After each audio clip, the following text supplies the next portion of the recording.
প্রধানমন্ত্রী তারেক রহমানের মহিলাদেরকে নিয়ে নতুন উদ্যোগ। রাজধানীতে নারীদের চলাচলকে আরও নিরাপদ, স্বচ্ছ ও মর্যাদাপূর্ণ করতে এক নতুন অভিজ্ঞতার সূচনা করতে যাচ্ছে সরকার।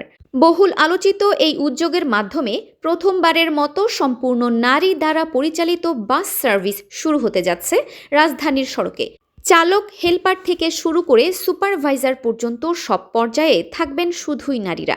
উদ্যোগটি শুধু পরিবহন খাতে এক নতুন দিগন্তই তৈরি করবে না, বরং নারীর ক্ষমতায়নেও দেবে এক নতুন অগ্রগতি। গণমাধ্যমকে দেওয়া এক সাক্ষাৎকারে সড়ক, সেতু, রেল ও নৌ পরিবহন মন্ত্রী শেখ রবিউল আলম বলেন, প্রধানমন্ত্রী ইতোমধ্যে আমাকে ডেকে নির্দেশ দিয়েছেন। তিনি মহিলাদের জন্য রুটে আলাদা বাস নামাতে চান। প্রত্যেকটা রুটে সেখানে মেয়েরাই ড্রাইভ করবে, মেয়েরাই সুপারভাইজিং করবে, এমনকি মেয়েরাই হেল্পার হবে। দীর্ঘদিন ধরে রাজধানীর গণপরিবহনে নারীরা নানা ধরনের হয়রানি ও ভোগান্তির শিকার হয়ে আসছেন।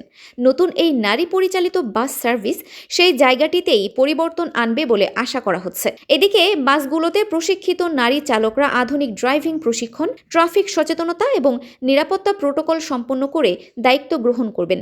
একইভাবে হেল্পার ও সুপারভাইজাররা বিশেষ কোর্সের মাধ্যমে যাত্রী সেবার পেশাদার মান বজায় রাখতে প্রস্তুত থাকবেন। এতে নারীরা নতুন এক পেশাগত ক্ষেত্রে সুযোগ পাচ্ছেন, যা আগে শুধু পুরুষের জন্যই বলে বিবেচিত হতো। পরিবহন বিশেষজ্ঞরা বলছেন, নারীদের নেতৃত্বে পরিচালিত এই সার্ভিসে যাত্রীরা পাবেন বাড়তি আস্থা ও স্বস্তি। বিশেষ করে স্কুল, কলেজের শিক্ষার্থী এবং কর্মজীবী নারীরা এই বাসকে অগ্রাধিকার দেবেন বলে ধারণা করা হচ্ছে। পাশাপাশি সড়কে শৃঙ্খলা ও আচরণগত পরিবর্তনেও ইতিবাচক ভূমিকা রাখবে নারীদের এই উপস্থিতি।